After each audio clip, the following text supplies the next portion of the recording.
at lahat ng DHL outlets na nasa head office. Good morning! Thank you!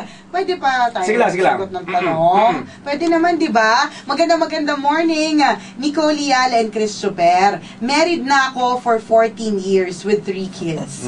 Nang nalaman ko, yan ang nga ba sinasabi mga natin twist na ganyan eh. Isipin mo, happily married for 14 years. Akala mo masaya na talaga anak, diba? I found out na yung aking husband ay merong affair. Oba! Saving all my love. Ang magandang background music dyan, di ba? May affair. Merong, hindi pa tapos doon. Nakakagulat na 14 years niya nang kasama si husbandry. Ang nakakagulat na merong affair, yun ang nakakagulat. Letter A.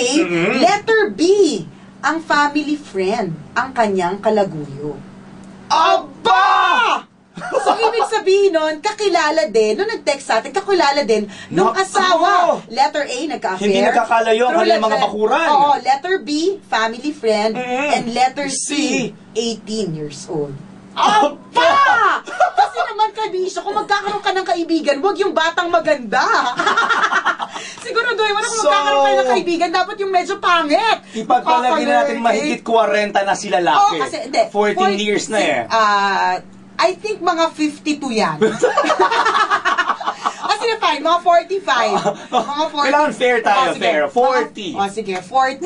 Diba? Tapos yung kinakalantare, 18 years old, na family friend. Corrected by. Tapos ikaw 40, pero yung nag-text sa atin, 40 years old ka rin, pero mukha kang 62. Tapos itatabi natin sa yung 18 years old, naiintindihan ko yung asawa mo. Hindi, loko lang! Joke lang, kabisyo. Alam mo naman, hindi namin sinusuporta ng mga eksenang ganyan. 40 mukhang 62. Pero, alam mo, yun na nakaka-lurkay sa lahat eh. At ito pa. Napakaraming katanungan pwede mong bigay. Letter A, nag-affair. Letter B, family friend. Letter C, 18 years old. Letter D, 1 year na sila. Aba! Letter E, ngayon niya lang nalaman after 1 year. Aba? Letter F, hindi pa nagkakaroon yung babae. Hindi, invento ko na yun. Nag-invento na ako. Ang dami naman ng problema. Mababaliw na yung babae. Yun nga, sabi ng kabisa natin, I just recently found out na yun nga, at nag-promise naman sa akin yung asawa niya, nag-promise niya na titigilan niya na daw ang relasyon niya dun sa 18-year-old na yon. Ang gagawin lang daw nila, to move on and trust him again. Mukha mo move on, di ba? Maganda naman ang intention ni babae. Kailangan maka-move on. Pero maniniwala ka bang talagang mag-move on kung nandiyan si babae na family friend ko? Corrected by. Kaya nga yun ang tanong niya eh. Tingin nyo, Nicole and Chris, P.S. Sobrang galit na galit ako sa girl. Ang kapal na mukha niya, nakitira pa sa bahay namin for 2 weeks. O, diba? May mga babae talagang sadyang mga kapal na mga Tesla. Simple domeskarte. Abang level. Ahas. Kung ikaw yung babae, tatanggapin mo ba ulit yung asawa mo? Dahil sabi niya, let's start anew. Nagkamali ako. Alam ko, tao lang. Klavar pa, lalaki lang ako. Mukha mo! Hindi, akatira ko. Tilamon yung mic eh. Galit na galit! Mukha mo! Ang katiwiran ko dyan, kaya mong gawin, kaya ko rin gawin yan. Hay!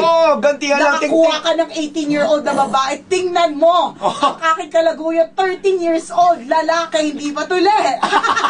Pabata mo, pabata. Tingnan ko lang kung ano mararamdaman mo pag ginawa ko to. Ay, wag naman ganun, Chris. Ikaw talaga. Masyado ka namang violent. Alam mo, mahirap. Pero ako para sa akin, wag kang gaganti na ikaw din gagawin mo yon kasi ginawa niya yon. Kasi ako para sa akin, Chris, hindi matatakpan ng ganyang klaseng feeling, yung feeling na gagawa ka pa ng kasalanan. Hindi may tutuwid ng isa pang pagkakamali. Oo, yung isa pang pagkakamali. It will make you look down on yourself. Hindi ka naging iba sa kanya. At least kung alam mo wala kang ginagawang kasalanan, taas na kang maglalakad at sabihin mo sa sarili mo, wala akong ginagawa. Kung nasira man yung marriage natin, hindi ako may kasalanan, ikaw. So, ibig sabihin nun, kung kakarmahin ng isang tao, hindi ako, ikaw. Kung mamatay ka na maaga, balang araw wala kang matatanggap na sumbat. Kung kanino man, lalo sa mga anak mo. Lalo sa ibang tao, di ba? At lalo na sa sarili mo, hindi mo masusumbatan. Kasi alam mo sa sarili mo, na malinis ang konsensya mo. Na malinis ang konsensya mo. Hayaan mo lang siya. Siya naman ang tumalikod sa'yo eh. Huwag mo na siyang habulin. Kumuha ka ng sarili mong daan. Alam mo, Chris, siguro ang dapat talaga sa'yo, yung tipong maglaway siya sa'yo. Ganun!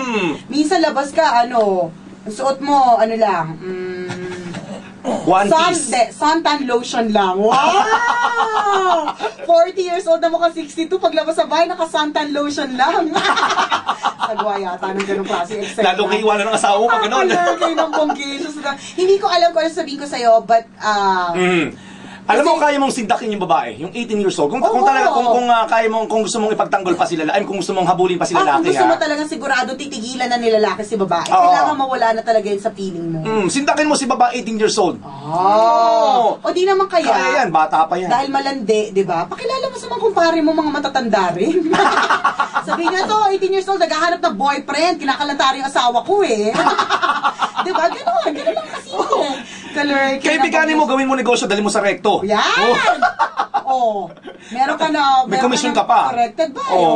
Diba yung mga tipong ganyang klase babae? Hindi lang hilig ng babae, di ba? Pumapatol sa may asawa, ganyang kabata, tapos ganyang katanda, makate, di ba? So, dali mo nga sa recto. Pagkakitaan mo na nga.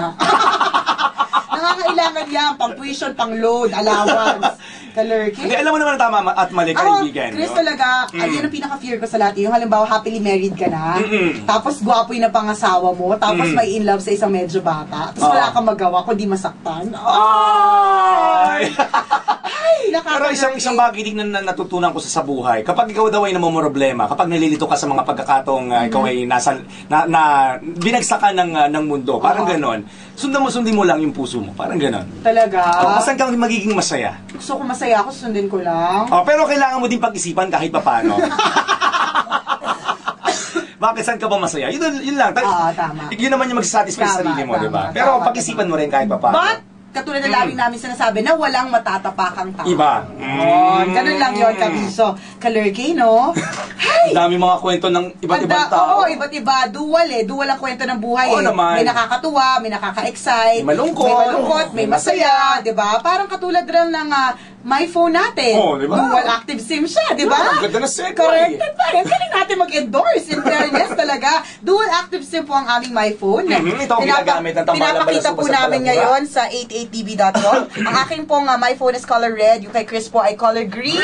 Ito po ang aming ginagamit. Sapagkat because dual active SIM siya, both SIM cards working at the same time. At ito po ang pinaka-unang Filipino brand. Ang pinakamatindi siya pa dito, Kabisyo Christopher. Kami po ay magbibigay ng my phone! Ano kanila gagawin? All you have to do is to text us, Love Radio Space, My Phone Space, your complete name Space. Magbigay ka ng magandang topic para sa ating Top 5. At isa mo lang yan sa 2299. Basta Sabado ang announcement ang ating lucky texter. Tulad din, kaya antabayanan niyo po yan, mga kabisya. Okidoki! Muli po mga kaibigan, ito ang tambalan ng isang balasubas. At ng isang balahuran ng tanging paalala mula sa bago 90.7 Love Radio. Kung lunod ka na sa problema, daanin mo lang sa tawa. Pero kung baon ka na sa utang, bayaran mo na. Kung ayaw mo tumalalitik ka naman, yun! Have a great day today, kabisya. Take care, because I curse every war. There you war. Here we are.